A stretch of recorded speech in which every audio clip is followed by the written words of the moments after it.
So our next speaker is Graham Sawell. Graham is a ADNZ Life member, for you that don't know. He is a former Westie who moved to Rotorua to work for Lockwood. While in that role, he designed military buildings for Saddam Hussein and worked on the Expo 88 pavilion in Brisbane. Graham is now based at Warkworth. While he was responsible for the design of the seemingly complex Koru House, Graham believes that most of his work falls into the barn and boathouse school of design. His work is driven by simplicity and form and detail. Please put your hands together for Graham.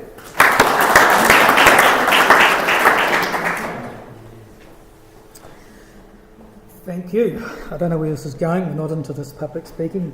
Just due to the last comment that was up on the slide.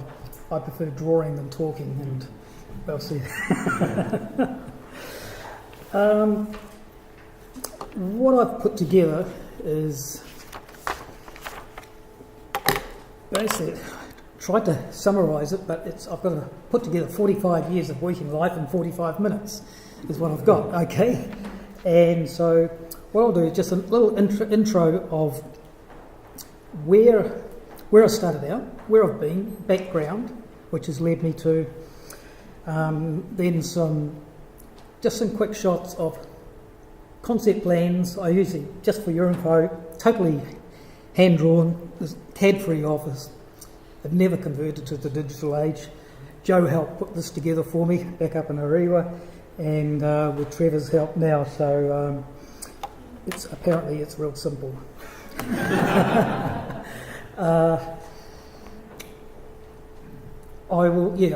I've got after a few photos of some of my very old work, which I was able to find the odd example out of newspapers or magazines, because records from 35 years ago, they're not quite at your fingertips. Or you actually got them photographed or whatever back in then, and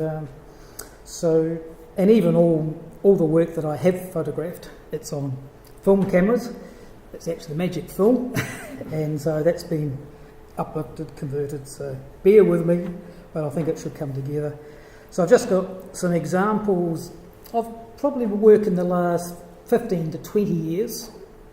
Every concept plan that I've done over the years, it's always been on one A1 sheet of paper, ink, 1 to 100, all the floor plans, elevations, some cross sections. This is the first document when you're talking with the client, and it's my sell document, and I'm not going to ditch that for anything else, because I honestly do feel I have a pretty good success rate converting those original concept plans straight into working drawings, sort of 90% without even having to bother go back and alter it and change it around.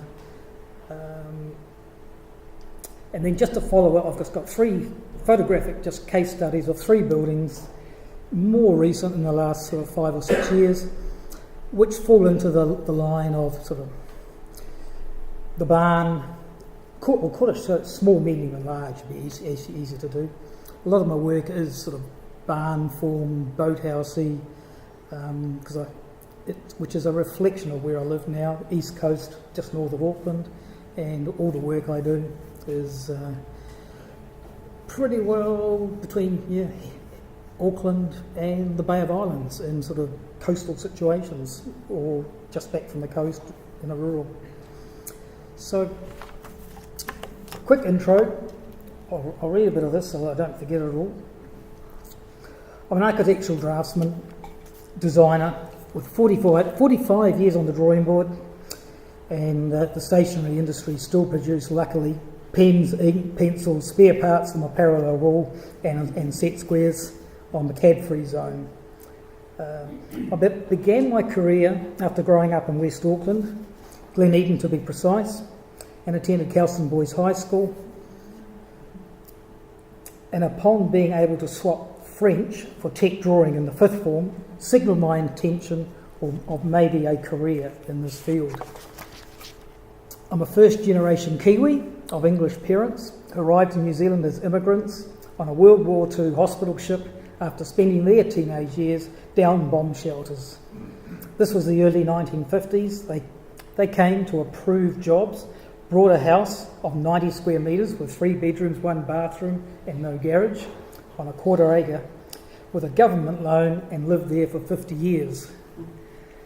My interest was sparked more recently due to the immigration debate in that this house, built 70 years ago, is a steel-framed, cork-insulated panel system imported from Holland, Netherlands, in bulk by New Zealand companies. Back then it was I think it was called the Newland Timber Company. Can this not happen now, I ask? That's the political statement,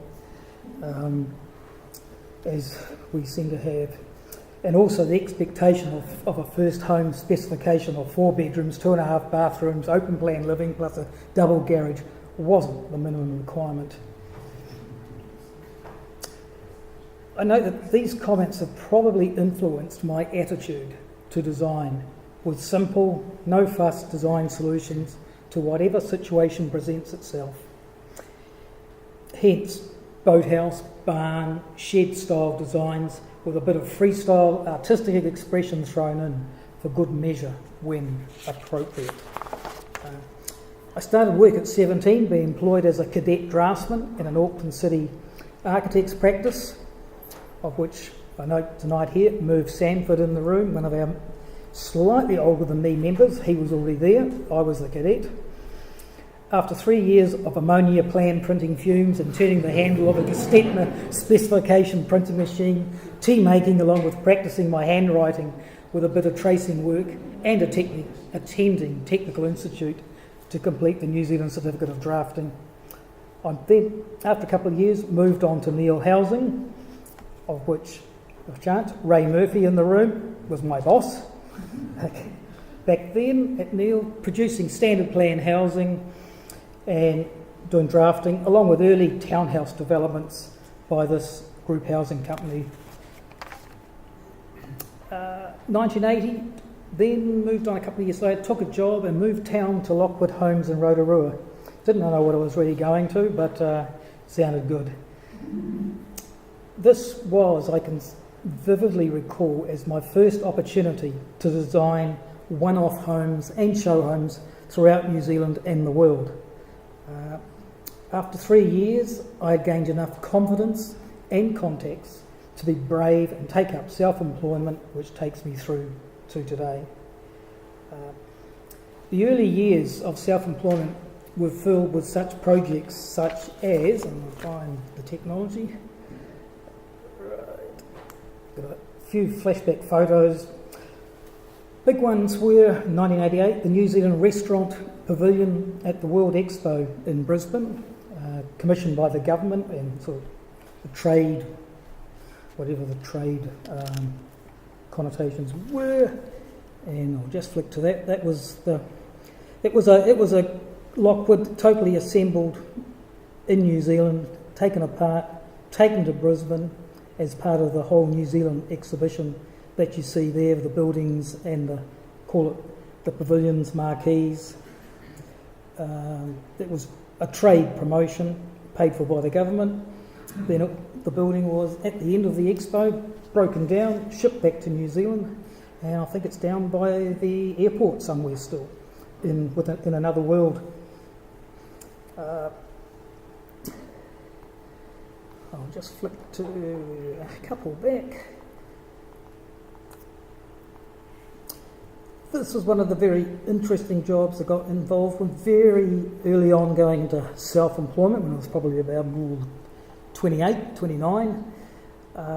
Didn't know really who the client was. I wasn't particularly politically aware, but the client was Sonny Suharto of notorious Indonesian fame, the Indonesian dictator, and I think it was a bit of putting money into New Zealand and as a bolt hole. Pretty. The other thing of note, this was a very early thing that I did, but it was at that time the highest altitude permanently lived in dwelling in New Zealand, up in the Mackenzie country, the far end of Lake Tekapo. Doesn't look like there's no snow there now, but it was usually totally encased in snow. I'll just go right. Expo. When I was employed by Lockwood, very quickly, call it the skills I didn't know I had, were identified by one of the owners of Lockwood, Joe LeGroux Sr., and I got to design quite a lot of show homes. It was the point where Lockwood was still doing all the standard rectangular modular homes that they'd always done, but they were looking to venture out into one-offs, and it coincided with the opening of places like Pawanui and lots of holiday homes. This was all just pre the 87 crash, where there was lots of homes being built. The one on the right, it's one of the owners of Lockwood. Is actually about 4 times that size, these were at Pawanui, just homes. But don't forget, these were 25, 30 years ago. Still look pretty sharp got also involved with all the Rotorua tourist attractions, basically. Designed all the Rainbow Springs buildings. Initially they had been done by Roger Walker, the infamous Wellington architect, and added to it. Some of the buildings were in that same style, and then they developed also Rainbow Farm, which was across the road in Rotorua, which was a big auditorium, sheep shows, etc. inside, in tandem with the Agrodome, for those that you know it, on the way into Rotorua. It's a huge auditorium for the tourists and the sheep displays. So what I actually found very early on, being self-employed, got nothing involved other than commercial buildings, it seemed, just by being in Rotorua.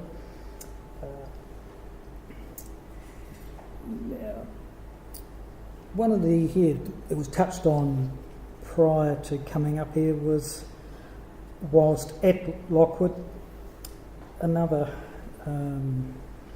designed at the time military bases for Saddam Hussein. Didn't know anything about it. It was all pre the political issues. He was building up his bases and camps, etc., and it was Lockwood were into export, very much so, and they were a client. So it was not too sure how you feel about that later in life, but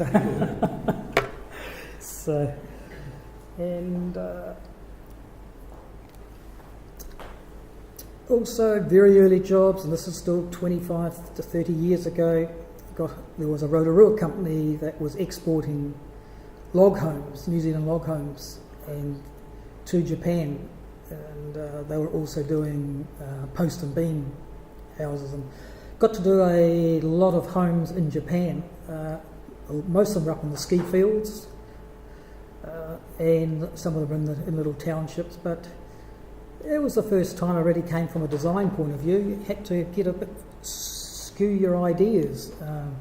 One, they were very small places, but two, the sun's in the south, and it's amazing the mindset of designing in New Zealand as against designing in the northern hemisphere. It took a while to get the feel of it, and it really is in laying out and designs.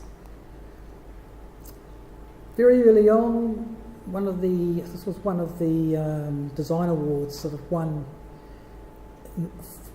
in the ADNZ very early on, and this was a good 25 years ago. It's probably the first corrugated iron house I did with a mix of cedar on a Hopi beach, and it was really well received. This article, it got a whole page to itself in the New Zealand Herald.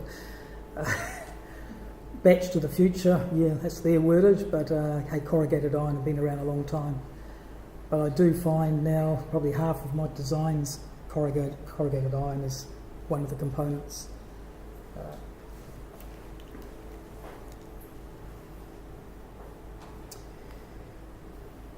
During my 20 years in Rotorua, I was there for 20 years, I joined the ADNZ in 1988 and began my involvement which began my involvement until this day. And being elected a life member 3 years ago, that was a privilege. I participated in our Design Award program most years, gaining confidence in my own self-taught, and I really always are going back to being, I don't honestly think I've ever had one, well I haven't, came through call it the technical institutes as such, the course, they were drafting courses, it was New Zealand Certificate of Architectural Drafting in Architecture, there's quite a few of, I dare say, in the room have got, and I think the design component, I don't even recall anything, it was more the technical side of things, and I honestly do, design to me, it just comes from within, and I even take that attitude, rightly or wrongly. I've never really even expressed interest in reading architect magazines, architecture stuff from overseas, bowing and scraping to noted architects and what they do around the world. Just have never shown any interest in it. So I've really just, as you'll see further on here, developed my own intuitive style. In fact, there's two words in my dictionary that I absolutely love. It's a pity they both start with the word I, with the letter I, but it's imagine and intuition. They're just two magic words, and to me, if you can keep that within yourself, I just rely on that every time there's a blank piece of paper on my drawing board. That day that there's a new project in front of you, you just got to go with what's within you, and so.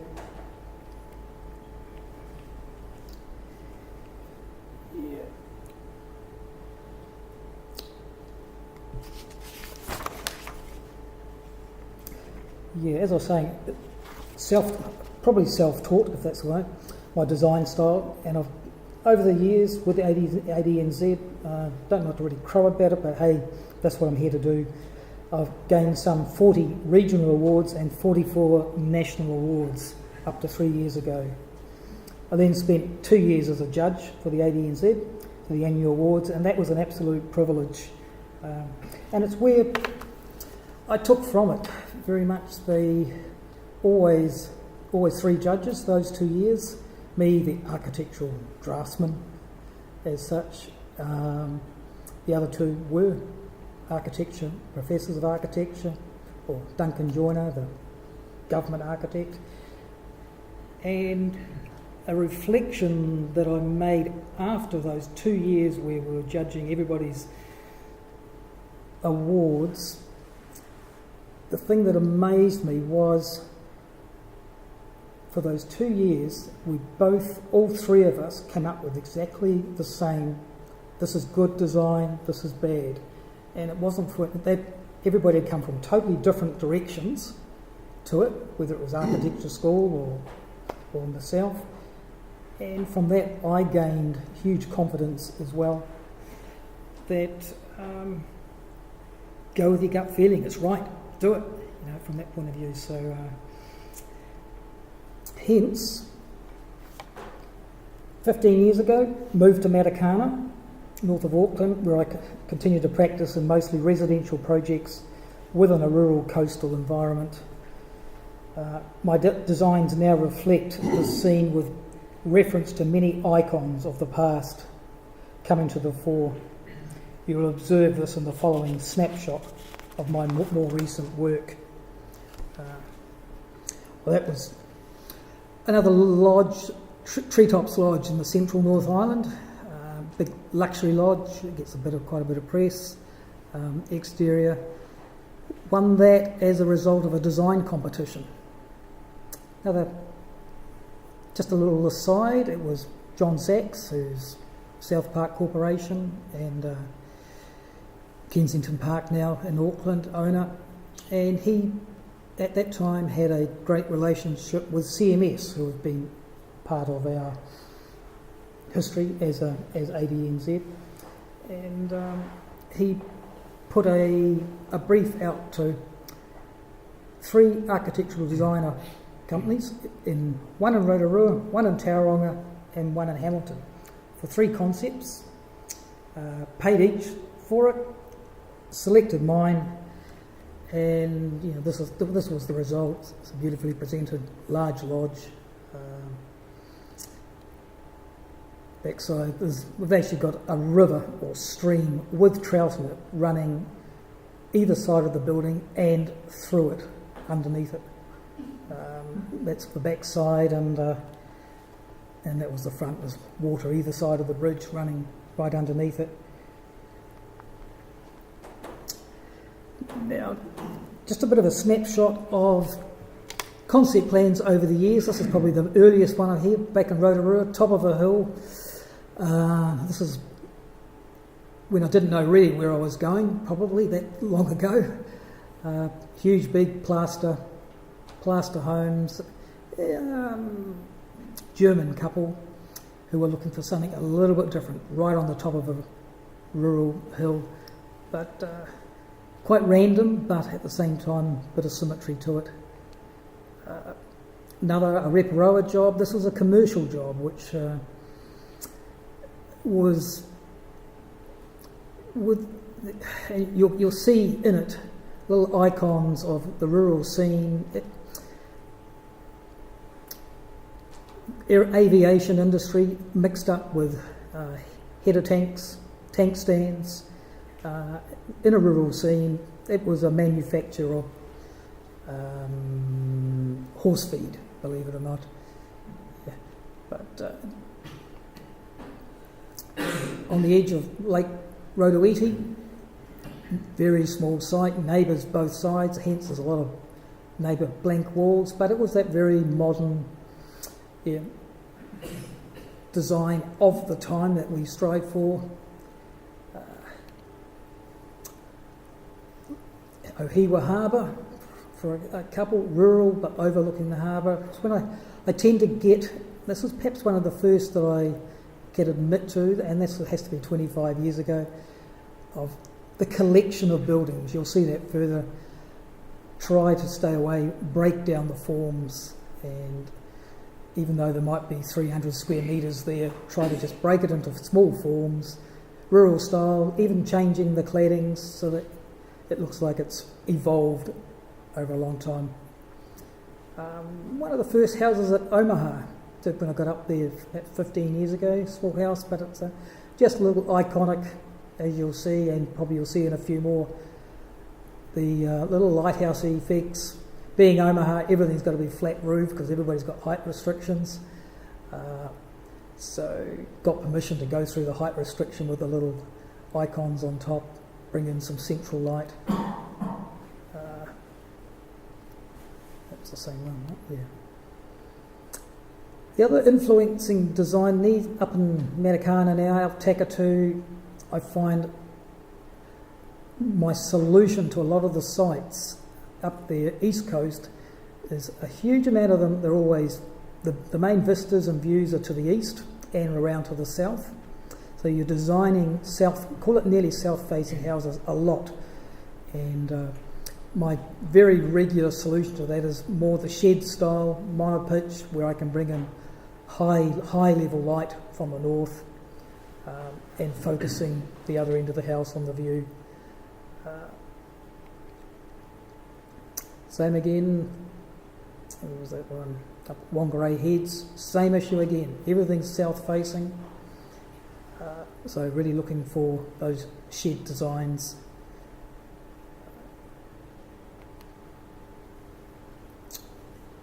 Tauranga Harbour on the beach. It looks a bit like a Mount Maunganui-ish sort of thing, but that was the plan. Very narrow sites, 1, 2, 3 stories. Once again, bringing in overhead light. I seem to like lanterns as such, or lighthousey, but it just suits that. To the proverbial homes in Coatesville. As you know, we're getting into the old country home, double pitched gables, board and batten and corrugate. big homes again, trying to break it down into smaller components.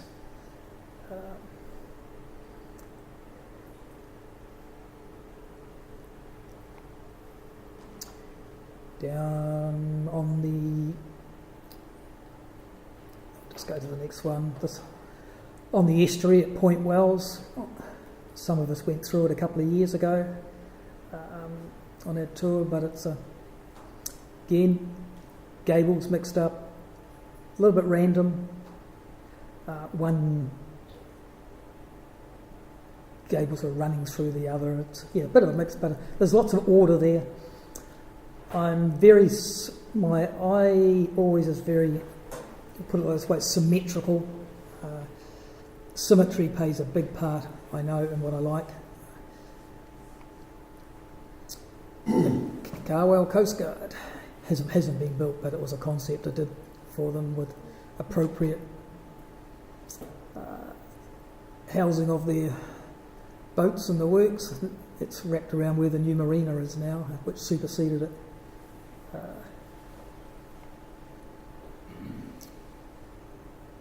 House right beside me on the in the deepest of natural native bush, on the edge of the water, all south facing, impossible to get to the house site, hence the garages up the road and covered ways all the way down through the bush.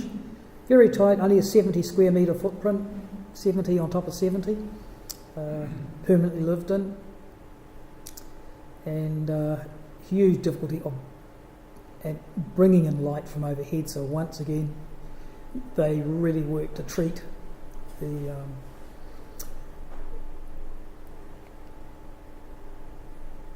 house featured in the design awards a little ago. Very, very tight, small, compact, really economic, totally in vertical corrugate cladding. One module was black, one was white. The inspiration put us in the design awards a few years ago, and the inspiration was a Frisian cow that was sitting in the paddock right where the house was going. It honestly was. That's where it came from. Just it was black and white, really well received, economic, and it sits there well. About the only West Coast house I've done over on Muriwai, out in the rural areas, no sea views at all, but you can.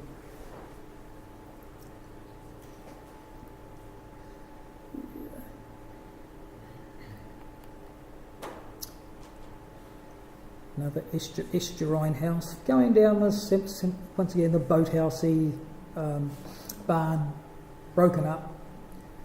Big flat roof pavilions between, because as I find on a lot of sites, especially again brought about by south facing, is that you want to be able to living outside on the northern side because of sun orientation, but you still want to be in touch with what's the big vistas and the views and the oceans on the south. So I tend to provide those big see-through pavilions in the middle, full height glazing. It's just looking straight through. Another little interesting one a couple of years ago, a rural area, but it was just about as if I had some Rubik's cubes, I think, and just threw them in the air, and as they landed, it was 1, 2, 3, 4 little cube structures entwined a little bit, and each one defined with a different cladding. Nightmare detailing from that point of view. Everything going wrong, flat roofs, cladding to cladding junctions, and but just a small, tight home. I think it was only about 120 square metres or no.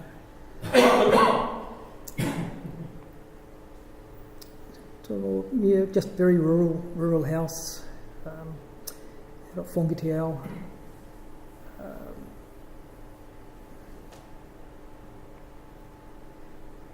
One that's just being finished, which might be putting it in the design awards next year.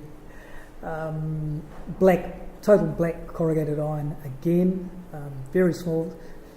Each barn structure is only 4.5 metres wide, sitting on the top of a rural block with some seem to develop these jetties quite a lot, running right through the middle, entrances that go through one side of the building out to the other side.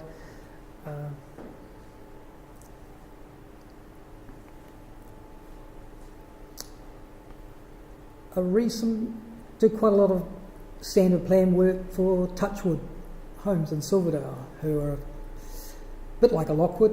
In fact, one of the ex-Lockwood owners started this up a few years ago, so I've done all the standard plan range, and this was a new little show home put to them about a year ago.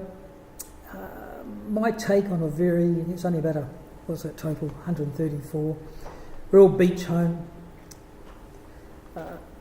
just low pitch, no call it flat roofs at all, just on iron, but it's a very simple design, a lot in it, and it's nearly, if I was building a batch, where I'd be going at the moment from that point of view. Only because as well, a lot of our batch areas around where we are, Omaha, Bangor, and that, quite often they've got very severe height restrictions on them that you've really got to go to the single story. But the gables and the pavilions out on Takatu Road, out on Takatu Point, nearly out by Tawhanui, once again, top of the hill, south facing, lots of courtyards, protected courtyards on the northern side.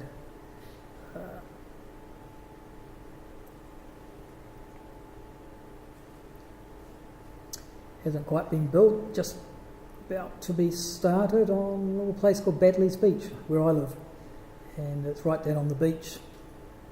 Inundation issues, so it's going to have to go up a bit further and a bit further by the sound of it, but just a modern take on a boathouse.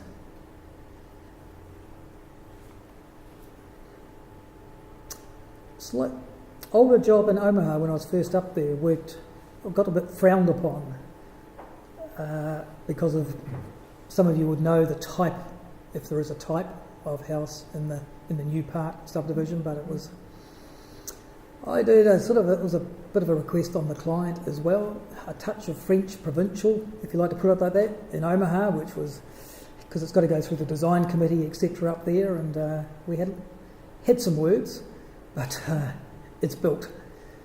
And but there's actually, when I look upon it, it's very much my typical style of series of barns and that, but done in a different style, different outcome. Do occasionally still do the big lot. That's a batch up where I live. Okay, I think that's the floor plan.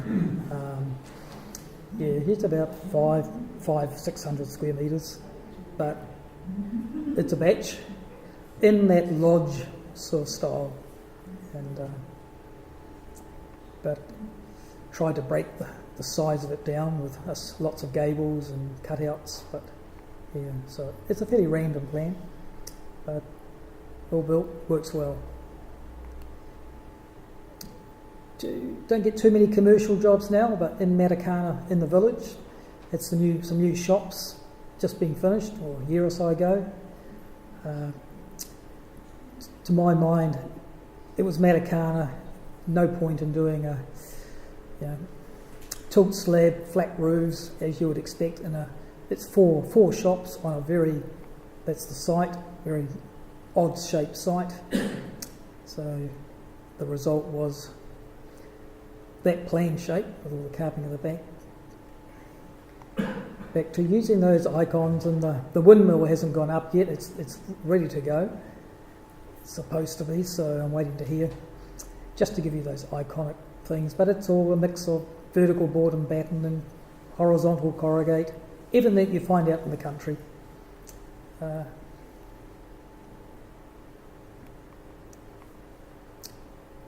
really seen that sort of thing before. Yeah, just another version.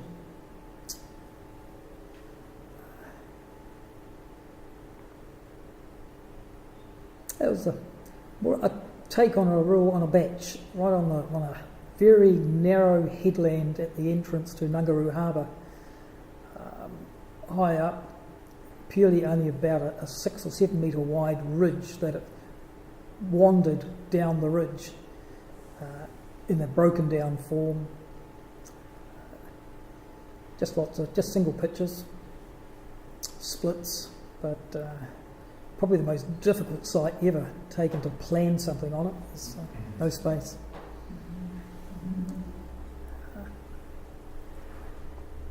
Once again, tank stands prevail, a few flags, poles, and Just going back to that other floor plan, Graham, that kitchen looks like it would be a challenge for someone. That's the nautical flavour, bow of the ship coming through, see? Yeah, pointing out to sea. Yeah, but that's true. Yeah, it was the centrepiece, crossover between a sort of a kitchen and a real bar. Yeah, so the scullery behind it. But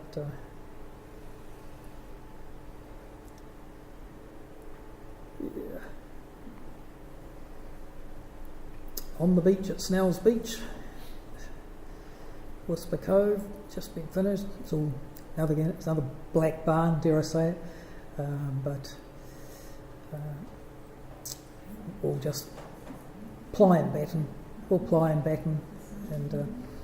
and even things like, just from a technical point of view, keeping it cost effective, the gable ends that look like louvers or whatever, it's just changed to the real narrow bevel back weatherboards. Gives you exactly the same effect, and paint them silver if you wash, but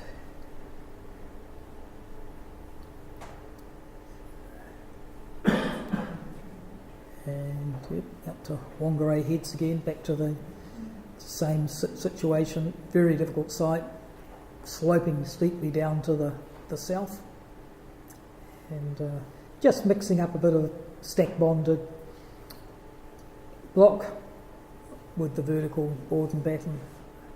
Don't really put too much block on anything, but I really do stick to always what we know: weatherboards, a lot of vertical board and batten, sometimes shiplap, though I find that's not the wisest in a pretty rugged environment on the coast.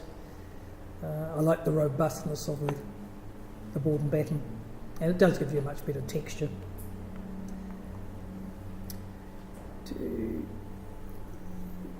Another steep side. Look, that's all in white board and batten, and which came overhanging Brick Bay vineyard, high on the hill, but, hugely exposed.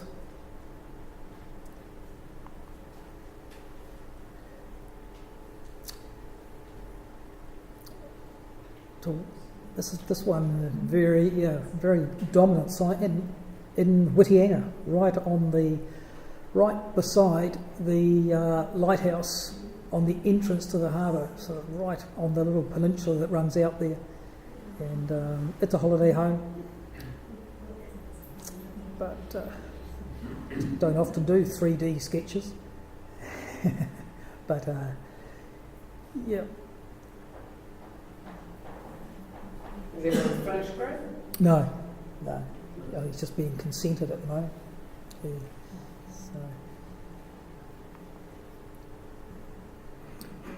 So, Parua Bay up in the Whangarei again. One of the very early ones that I did, but a huge, great flat roof pavilion out, looking out over the pool, which is on the edge of the foreshore. And then the big courtyards on the northern side, totally enclosed by garage. So the courtyard itself is a very much a courtyard right in the centre of the house. Open up the garage door, if you wish, on the garage door on both sides, and that became the rumpus room, opening into it as well.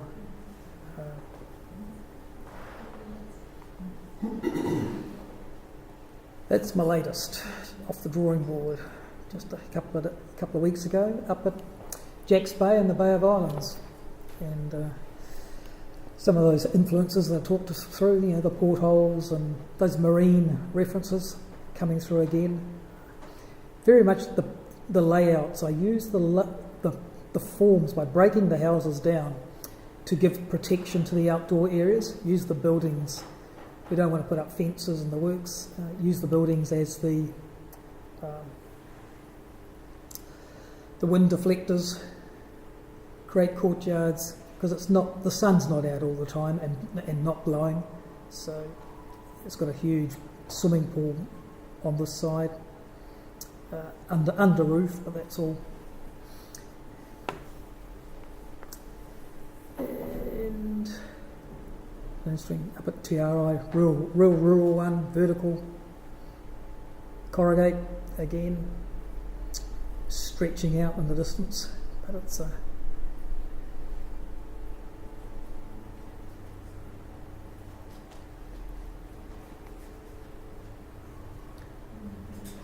that was a neat one from the past. And what drove this design, once you get your head around it, was it's right on the edge of the water, on the Whangatau Harbour, just inside Omaha there.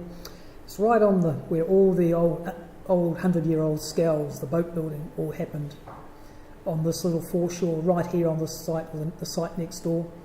In fact, I believe the Jane Gifford, which was the 110-year-old restored trading scow that's in Warkworth, that was built just around here. And typical site, 9 metres of fall across the site. The sea's just on the top end there to the south. And I don't know where it came from, but the roof's just like basically 2 upside down clinker dinghies sitting, and we had some great big Australian Jara telephone poles. There's like a jetty in the middle, which the whole thing was like leaning against between the two. This was a home and income. The left-hand side was 2-storey home, and the right-hand module, which is 2-storey again,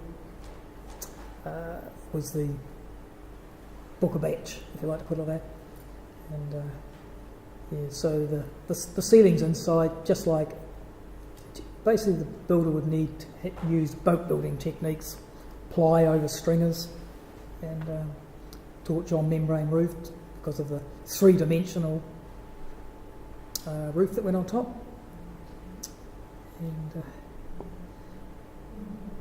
And believe it or not, that was the clients were both 80 years old. And I can still remember that when the first fronted up to it, that I said to them, because they had no idea that I was coming with this after taking their brief. And if you don't like it, I'll buy your section, I'll build it myself. That's how much confidence I had on it. And they said, nah, we like it. So, okay. That's home, actually, at Badley's Beach. That's where I'm living. The beach is at the bottom of the garden, surrounded by nothing but massive kikateas, remus, totras, and a nikau grove. So it wanders from the road all the way down in the bush. Again, south-facing from that point of view. Nearly 100% glass to the south, single glazed, not a problem. And with a lot of overhead northern windows. Yeah. Just been finished down, how to put it, in the south of Lake Waikaremoana, north of the Napier Taupo Road. Helicopter job in. It was an old Ngā Tapa station, one of the New Zealand government-owned farms that's been bought by a Swiss-Russian trout fishing fanatic, and he's bought 30 kilometres of river, and the little bit of farm that's farmed. Arriving at the site was being helicoptered in, and you landed in a field of the only fenced field with massive 2 metre high plus fences around it, and then I realised what it was: American buffalo. A whole herd of American buffalo are being farmed there. And but it's basically a fishing lodge, was the plan on the next one? Yeah, that was the plan, which was one wing totally for the owner, running right down the right-hand side and his guests, and the left-hand wing going up and down was really the bunk room for all the professional guides and workers that worked it, so that he flew over and was guided up the rivers, and magnificent. It's off-grid, right above the... It's probably, was it about 1,500 metres above sea level. So it was covered in snow last winter in that area. And yeah, one of the... Just a little sides, and looking at that side, it's right beside a great bluff which looks down into the river that's fished. And here we are, 1,500 metres above sea level, and walking along the gravelly, pumicy beaches along the edge of the river. You're picking fossils, and I'm talking sea fossils, shells and everything, out of the faces. They're just there. It's just amazing that we was New Zealand once upon a time, 1,500 metres up, and it's fossils galore.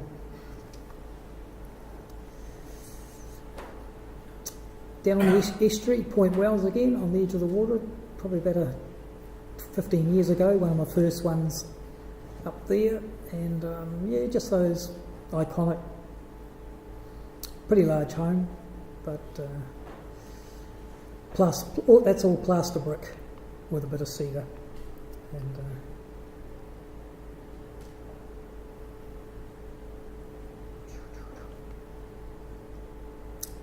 another one. I'll flip past that one, so I'll talk about that a bit later. Oh no, I can't. Go back to here. Now I've just got three projects that fall in where I've got actual photos to them, and which this one's up at Lee, just in a very small shed-style design, put it like that, overlooking, once again, all south-facing, and really looking to bring sun into it. It's permanently lived. It started off as a batch, but they decided to live there, and totally sustainable. Just about every product that went in it was recycled, from the matai floors to the it's all macrocarpa, board and batten exterior, plywood. The interior is very much plywood. It's a small scale layout, just one bedroom up, and there's a couple of bedrooms down. This is the sort of stuff. Just referring back to the previous speaker, during construction on this one, pretty exposed site. It was one of those massive storms we had quite a few years ago, when a lot of houses up our way lost their roofs. This had just been finished with quality joinery through it and everything, but the water was clear. It was just coming straight through the joinery, under the floor, round the sides, just the pressures that were inside from newly installed good joinery. It was just pouring in. Nothing you could do about it. So it hasn't done it again since, but it really, it's even just a little note from it's sort of a design side of things, that when I'm doing single pitch, mono pitches like so,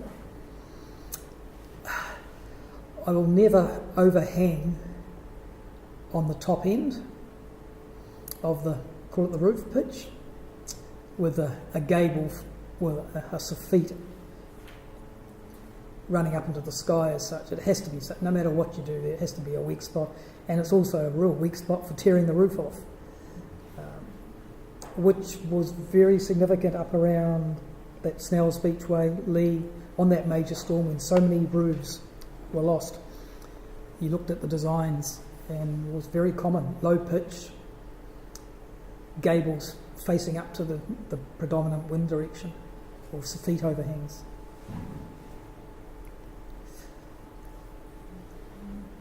Yeah, interior, it's all tongue and groove, all just negatively detailed plywood ceilings. Kitchens are all plywood. very simple.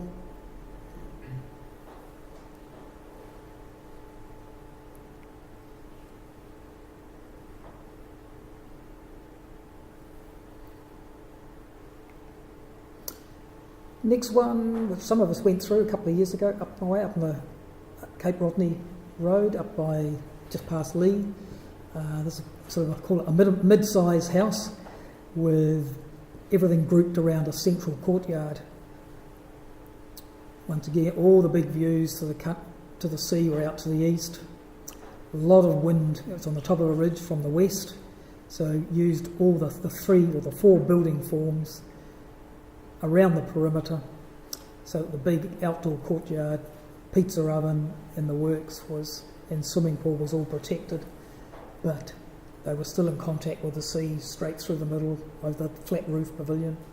It was also a work from home, so the module on the bottom there was an upstairs and downstairs publishing husband and wife, so they could look there from the back, straight out to sea over the top of the flat roof. So that's sort of the form. It's weathered nicely now, it's quite grey instead of the new cedar.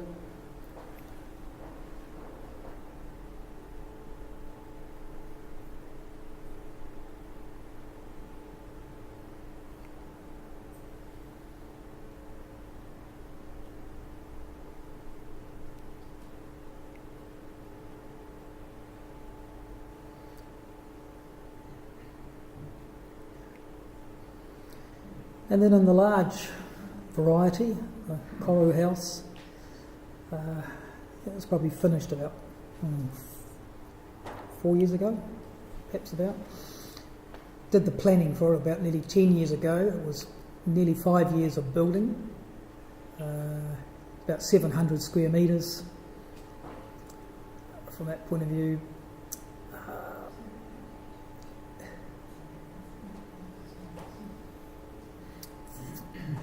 this is probably a direction that I've never gone in before. It was a morning scribbling on a drawing board with a blank piece of paper. Came up with a form that just suited the site. The site was, even though it's rural with big southern coastal views again,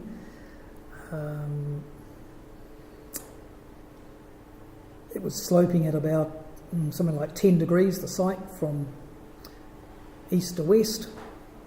We had a 4 metre high building restriction height, 4 metres high. So with the 700 square metres of house to... so I came up with this concept one morning. It just really reflected... In fact, I went back quite often as to where the heck does some of these ideas come from. And I picked, it was a mixture of my 20 years in Rotorua, but perhaps more of call it a cultural awareness of land issues, people issues, and also a daughter who was a budding artist, but she was only about 15 or 16. She'd done a Koru painting as part of a high school art class, and I realised quite a long time after, it was hanging on the wall behind me, that I do wonder whether, it came from that as well. And as well, Koru meaning new life. It was a new beginning for these owners. They were venturing into something where they'd never been before. She was a world famous artist, still is, and part of the brief is her own art gallery, artist studio there.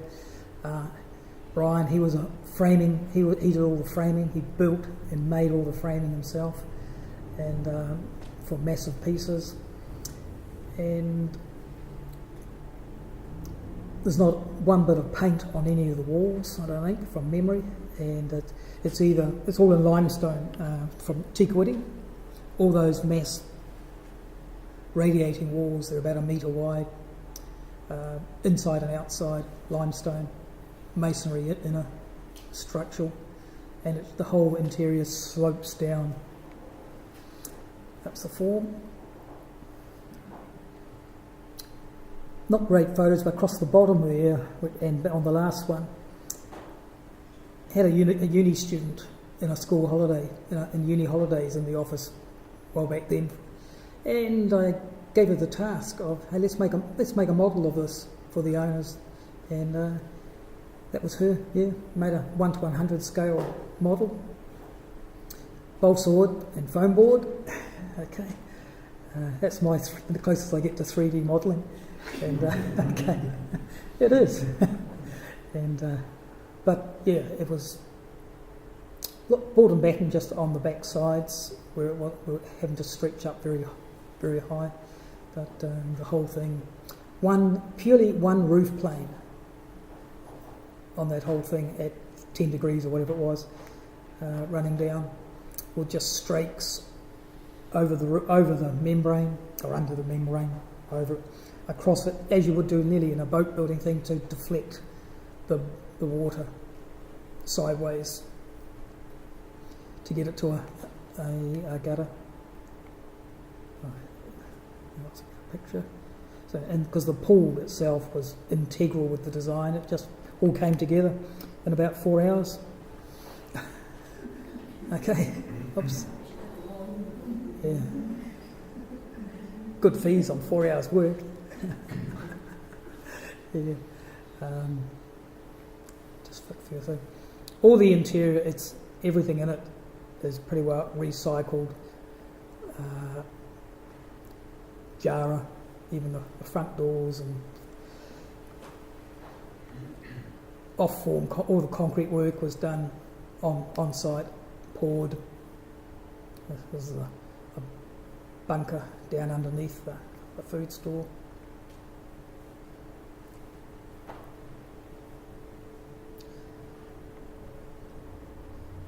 Looks complex, but it was actually very simple. It was that one roof plane.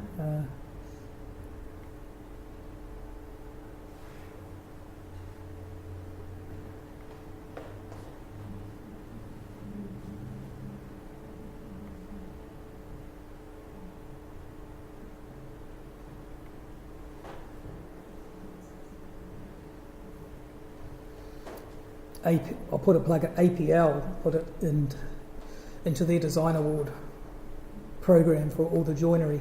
And just an interesting technical note, it's nearly 80% glass, the building of the living spaces. Single glaze, it's low E glass, but just single glazed.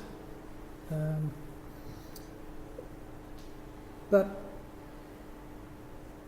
no problem, it passed over the H1 calcs. I had to have a specialist engineer do it for me, but it was just the passive heat store capacities of the exposed concrete floor and those massive buttress walls inside. The maths worked. And from that point of view as well, it was an interesting lesson that there's a whole heated concrete floor right through it, just a flow red or diesel fired low water temperature, and it really hasn't needed to be turned on. The sun's done a great job. Yeah. Even the setting sun's going down there, you just look at it, that wall, those three major walls are radiated to catch it. And there was just a couple of shots on the end. As a result, touched on it before, but the ADNZ Design Awards, I'm totally an absolute advocate for it. I've gone in them since the year 1988, and I'm just a one-man band, or pretty much, and it's been my marketing. I've built the business on it, from all the design clips, from buildings, whenever they've got bottom left there, one of the buildings in Omaha got used as the scene for one of the Thrillers TV series that was there, but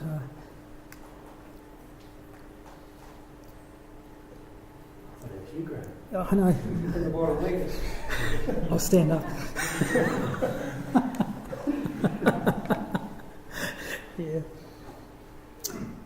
One of the jobs I didn't talk about earlier was one of the at Rainbow Springs, one of the very early jobs which really pushed the barriers, created the underwater viewer. It's like a mini Kelly Charlton's outside where there's put a glass wall to the side of one of the springs, umpteen millions of litres of water coming out which you couldn't stop during construction. And it's so that you can eyeball the trout, and it was complex, but it worked and doesn't leak.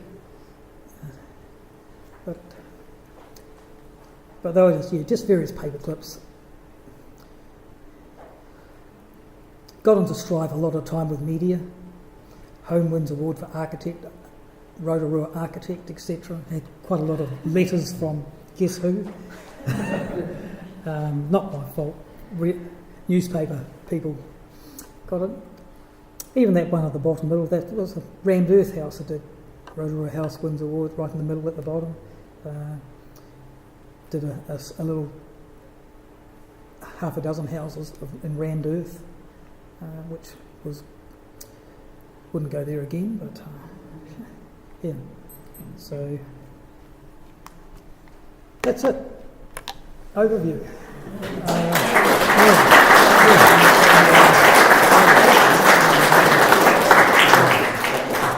Thank you very much, Graham. There's a little gift for you for putting that together. Welcome. You've done some amazing work there. I look at those hand drawings and they look a lot older than what they actually are, because I'm not used to seeing them anymore. You know, you look at them and go, oh, that was probably done back in the 90s, but you've only just finished it. It's like really weird sort of thing going on there. That's cool. No, you're a very clever man, and some awesome designs. Well done. Yeah, Thank you very much.